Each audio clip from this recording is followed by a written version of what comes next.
दोस्तों इस वीडियो में बात करेंगे जो पेरिस ओलंपिक्स में कंट्रोवर्सी चल रही है इमाने खेव जो कि एक बॉक्सर है उनके ऊपर, क्या वो बायोलॉजिकल मेल है या फिर फीमेल है, पूरी डिटेल में इस वीडियो में बात करेंगे। तब तक आप चैनल को सब्सक्राइब कर दीजिए यूएफसी एंड कॉम्बैट स्पोर्ट्स का ऐसा ही कंटेंट हिंदी में देखने के लिए। दोस्तों इस वीडियो में बात करना इसलिए भी जरूरी हो जाता है क्योंकि बॉक्सिंग स्पोर्ट भी कॉम्बैट स्पोर्ट्स की कैटेगरी में ही आता है। पेरिस ओलंपिक्स में काफी ज्यादा कंट्रोवर्सी चल रही है, पर मेन कंट्रोवर्सी चल रही है जो अल्जीरियन बॉक्सर इमाने खेव हैं उन पे ये एलिगेशन लगाए जा रहे हैं बहुत सारे लोगों की तरफ से कि वो एक मेल बॉक्सर हैं या फिर वो ट्रांसजेंडर हैं जो कि फीमेल बॉक्सिंग इवेंट में फीमेल बॉक्सर के साथ फाइट कर रहे हैं। फीमेल बॉक्सर्स की लाइफ को रिस्क में डाला जा रहा है। इस चीज को समझने के लिए फर्स्टली ब्रेक डाउन करना होगा मेन, वुमेन एंड ट्रांसजेंडर में क्या क्या डिफरेंसेस होते हैं इन हार्मोनल बेसिस। दोस्तों फीमेल में जो प्राइमरी सेक्स हार्मोन्स होते हैं वो होते हैं एस्ट्रोजन एंड प्रोजेस्टेरोन, जबकि मेल में जो सेक्स हार्मोन्स होता है वो होता है टेस्टोस्टेरोन। इन्हीं हार्मोन्स के बेसिस पे मेल एंड फीमेल में जो उनके फेमिनाइन या फिर मेल कैरेक्टर होते हैं वो डिफाइंड होते हैं, वो हमको दिखते हैं। दोस्तों फीमेल्स में एस्ट्रोजन मेन हार्मोन्स होता है, वो फीमेल्स की ओवरी से निकलता है एंड एड्रिनल ग्लैंड से भी निकलता है। मेन मेल हार्मोन्स होता है टेस्टोस्टेरोन जो कि मेल के टेस्टिस से रिलीज होता है एंड थोड़े अमाउंट में उसके एड्रिनल ग्लैंड से भी रिलीज होता है। यहाँ पे हम ये समझ गए कि फीमेल का हार्मोन रिलीज होता है फीमेल की ओवरी से, मेल का रिलीज होता है मेल के टेस्टिस से एंड थोड़े अमाउंट में दोनों के हार्मोन्स निकलते हैं एड्रिनल ग्लैंड से। जब कभी मेल या फीमेल की बॉडी में कुछ इरेगुलर कंडीशन आ जाती है, जब उनके एड्रिनल ग्लैंड से जो कि मेल की ग्लैंड से फीमेल के हार्मोन्स थोड़े निकलते हैं एंड फीमेल की ग्लैंड से भी मेल के हार्मोन्स निकलते हैं,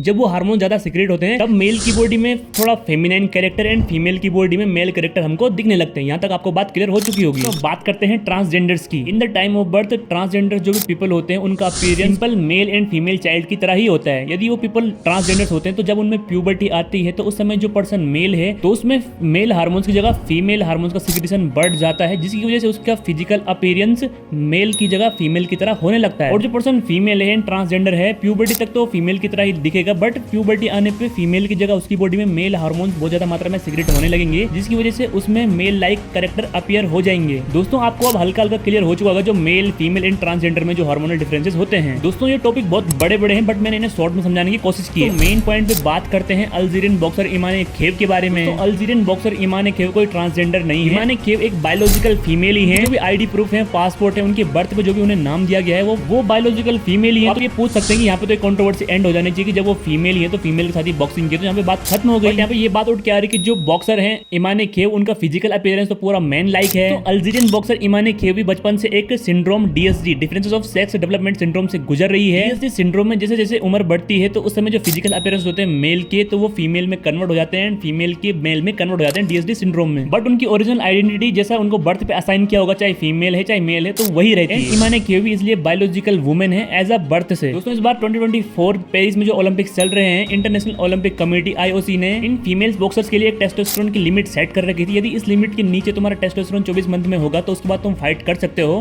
बट 24 मंथ के पीरियड में तुम्हारा टेस्टोस्टेरोन यदि इस लेवल से ऊपर होता है तो फिर तुम्हें फाइट नहीं करने दिया जाएगा। इमाने खेव एंड जो उनके साथ फाइट कर रहे थे वो बॉक्सर ने इस क्राइटेरिया को फुलफिल कर दिया था एंड आफ्टर दैट वो दोनों बॉक्सिंग कर रहे थे। दोस्तों कुछ लोग ये भी बोल सकते हैं कि इमाने खेव पे 2023 में IBA ने बैन लगा दिया था। दोस्तों लास्ट ईयर 2023 में दिल्ली में वर्ल्ड बॉक्सिंग चैंपियनशिप आयोजित हुई थी। इसमें इमाने खेव और कई अनदर बॉक्सर्स को बैन कर दिया गया था IBA की तरफ से, जो इंटरनेशनल बॉक्सिंग एसोसिएशन है। उन्होंने कहा था कि इनकी जेंडर टेस्ट में कुछ डिस्क्रिपेंसीज पाई जा रही हैं, इसलिए इन्हें बैन कर रहे हैं। बहुत सारी फीमेल्स बॉक्सर ने ये कंप्लेन की थी कि IBA परेशान कर रहा है फीमेल बॉक्सर को, उनके साथ उनकी कंपैटिबिलिटी नहीं बैठ रही, बहुत सारी चीजें मिसमैच हो रही हैं, बहुत सारी डिस्क्रिपेंसीज भी पाई जा रही हैं IBA के टेस्टिंग में। अब 2024 में इंटरनेशनल ओलंपिक कमेटी एक फैसला लेती है, जो IBA है वो इस बार ओलंपिक्स के लिए आने वाले बॉक्सर्स की टेस्टिंग बिल्कुल नहीं करेगा एंड उन्होंने IBA को वहां से बाहर निकाल दिया। दोस्तों ओलंपिक्स ने जो फीमेल बॉक्सर उनके लिए भी क्राइटेरिया स्ट्रिक्ट कर रखा है। उन्होंने ये कहा कि 24 मंथ के अंदर यदि किसी फीमेल का टेस्टोस्टेरोन लेवल एक लिमिट के ऊपर जाएगा जो उन्होंने सेट कर रखी है तो उसके बाद फीमेल बॉक्सर फाइट नहीं कर सकते। एंड जो इमाने खेव एंड एक दूसरे चाइनीज बॉक्सर है उन्होंने ये क्राइटेरिया फुलफिल किया एंड उनका टेस्टोस्टेरोन लेवल एक लिमिट के नीचे ही था 24 मंथ से, जिसकी वजह से वो फाइट कर पा रही है ओलंपिक्स में। As simple as that. दोस्तों मैं यहाँ पे ओलंपिक कमेटी को IOC को डिपेंड नहीं कर रहा हूँ कि वो अच्छे हैं, उन्होंने जितने भी काम किए वो सब अच्छे ही किए। IOC ने बहुत सारे गलत काम भी किए होंगे, बट यहाँ पे मैं बात कर रहा हूँ क्राइटेरिया को पास करके इमाने खेव जो दूसरे चाइनीज बॉक्सर हैं वो बॉक्सिंग कर पा रहे हैं ओलंपिक्स में। दोस्तों इन माय ओपिनियन डेफिनेटली इमाने खेव की बॉडी में यदि 24 मंथ से ज्यादा या फिर उसके पहले भी टेस्टोस्टेरोन का लेवल बढ़ा होगा तो उनकी मसल्स पे कुछ अफेक्ट पड़ा होगा, उनकी मसल्स में ग्रोथ हुई होगी, ये डेफिनेटली उनके लिए एडवांटेज है। इस ओलंपिक्स के लिए उन्हें इतना ट्रोल करना ये बिल्कुल ठीक नहीं है। वो सारे क्राइटेरिया को, रूल एंड रेगुलेशन को मीट करके इस ओलंपिक्स में बॉक्सिंग कर रहे हैं। क्योंकि इमाने खेव DSD डिसऑर्डर से गुजर रही है तो यहाँ पे दिक्कत इमाने खेव में नहीं है, यहाँ पे दिक्कत है ओलंपिक्स के रूल एंड रेगुलेशन में जो उनके लिए बनाए गए हैं, जिसकी बेसिस पे इमाने खेव फाइट कर रही है, जो बिल्कुल सही बात है। वो अपने क्राइटेरिया को मीट कर रही है तो फाइट जरूर करेंगे। आई थिंक ये दिक्कत है ओलंपिक कमेटी के रूल एंड रेगुलेशन में, तो ओलंपिक कमेटी को अपने रूल्स को फिर से इंप्रोवाइज करना चाहिए ताकि मैच बिल्कुल फेयर तरीके से क्राइटेरिया को फुलफिल करके आए हुए फाइटर्स पे फिर से एलिगेशन ना लगे। तो आपकी क्या राय है इस कंट्रोवर्सी के बारे में, कौन सही कौन गलत? मिलते हैं नई वीडियो में। जय हिंद जय भारत।